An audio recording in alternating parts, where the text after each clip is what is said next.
ఆదికాండము 45వ అధ్యాయము. అప్పుడు యోసేపు తన యొద్ద నిలిచిన వారందరి ఎదుట తన్ను తాను అణుచుకొనజాలక, నా యొద్ద నుండి ప్రతి మనిషిని వెలుపలికి పంపివేయుడని బిగ్గరగా చెప్పెను. యోసేపు తన సహోదరులకు తన్ను తాను తెలియజేసుకున్నప్పుడు ఎవరునూ అతని యొద్ద నిలిచియుండలేదు. అతడు ఎలుగెత్తి ఏడ్వగా ఐగుప్తీయులను ఫరో ఇంటివారును వినిరి. అప్పుడు యోసేపు, నేను యోసేపును, నా తండ్రి ఇంకా బ్రతికియున్నాడా అని అడిగినప్పుడు అతని సహోదరులు అతని సముఖమందు తొందరపడి అతనికి ఉత్తరము ఇయ్యలేకపోయిరి. అంతటా యోసేపు, నా దగ్గరకు రండని తన సహోదరులతో చెప్పినప్పుడు వారు అతని దగ్గరకు వచ్చిరి. అప్పుడతడు, ఐగుప్తునకు వెళ్ళునట్లు మీరు అమ్మివేసిన మీ సహోదరుడైన యోసేపును నేనే.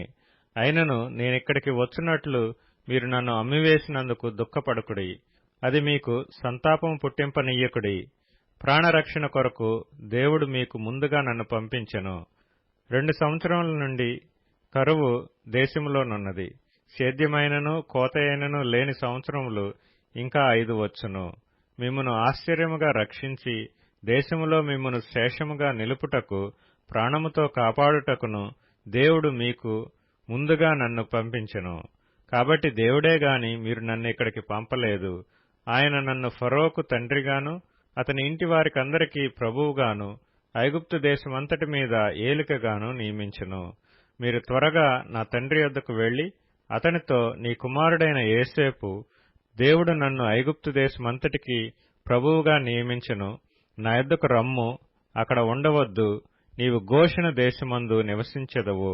అప్పుడు నీవును నీ పిల్లలను నీ పిల్లల పిల్లలను నీ గొర్రెల మందలను నీ పశువులను నీకు కలిగినది యావత్తును నాకు సమీపముగా నుండును. ఇకను 5 కరువు సంవత్సరములు వచ్చును గనక నీకును నీ ఇంటివారికిని నీకు కలిగినదంతటికిని పేదరికము రాకుండా అక్కడ నిన్ను పోషించెదనన్నాడని చెప్పుడి.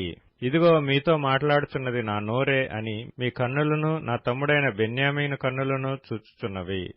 ఐగుప్తులో నాకు కలిగిన సమస్త ఘనతను మీరు చూచినది యావత్తు నా తండ్రికి తెలియచేసి త్వరగా నా తండ్రిని ఇక్కడికి తీసుకుని రండని తన సహోదరులతో చెప్పి తన తమ్ముడైన బెన్యామీను మెడ మీద పడి ఏడ్చెను.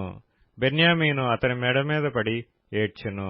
అతడు తన సహోదరులందరినీ ముద్దు పెట్టుకుని వారి మీద పడి ఏడ్చిన తరువాత అతని సహోదరులు అతనితో మాట్లాడిరి. యోసేపు యొక్క సహోదరులు వచ్చిన వర్తమానము ఫరో ఇంటిలో వినబడెను. అది ఫరోకును అతని సేవకులకును ఇష్టముగా నుండెను. అప్పుడు ఫరో యోసేపుతో ఇట్లనెను, నీవు నీ సహోదరులను చూచి మీరిలాగు చేయుడి, మీ పశువుల మీద బరువులు కట్టి కనాను దేశమునకు వెళ్లి మీ తండ్రిని మీ ఇంటివారిని వెంటబెట్టుకుని నా యొద్దకు రండి. ఐగుప్తు దేశమందలి మంచి వస్తువులను మీకిచ్చేదను. ఈ దేశం యొక్క సారమును మీరు అనుభవించెదరు. నీకు ఆజ్ఞ అయినది గదా, దీని చేయుడి. మీ పిల్లల కొరకును మీ భార్యల కొరకును ఐగుప్తులో నుండి బండ్లను తీసుకుని పోయి మీ తండ్రిని వెంటబెట్టుకుని రండి. ఐగుప్తు దేశమంతటిలోనున్న మంచి వస్తువులు మీవే అగును గనుక మీ సామాగ్రిని లక్ష్య పెట్టకుడని చెప్పుమనగా ఇశ్రాయేలు కుమారులు అలాగుననే చేసిరి. యోసేపు ఫరో మాట చొప్పున వారికి బండ్లను ఇప్పించెను, మార్గమునకు ఆహారము ఇప్పించెను. అతడు వారికి 2 దుస్తుల బట్టలు ఇచ్చెను. బెన్యామీనుకు 300 తులముల వెండియును 5 దుస్తుల బట్టలు ఇచ్చెను.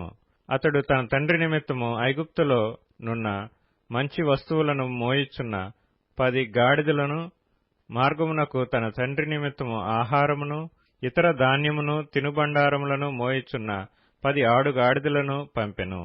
అప్పుడతడు తన సహోదరులను సాగనంపి వారు బయలుదేరుచుండగా మార్గమందు కలహపడకుడని వారితో చెప్పెను. వారు ఐగుప్తు నుండి బయలుదేరి కనాను దేశమునకు తమ తండ్రి అయిన యాకోబు నొద్దకు వచ్చి యోసేపు ఇంకా బ్రతికియుండి ఐగుప్తు దేశమంతటిని ఏలుచున్నాడని అతనికి తెలియచేసిరి. అయితే అతడు వారి మాట నమ్మలేదు గనుక అతడు నిశ్చేష్టుడాయెను. అప్పుడు వారు యోసేపు తమతో చెప్పిన మాటలన్నిటినీ అతనితో చెప్పిరి. అతడు తన్ను ఎక్కించుకుని పోవుటకు యోసేపు పంపిన బండ్లు చూచినప్పుడు వారి తండ్రి అయిన యాకోబు ప్రాణము తెప్పరిల్లెను. అప్పుడు ఇశ్రాయేలు, ఇంతే చాలును, నా కుమారుడైన యోసేపు ఇంకా బ్రతికియున్నాడు, నేను చావక మునుపు వెళ్లి అతని చూచెదనని చెప్పెను.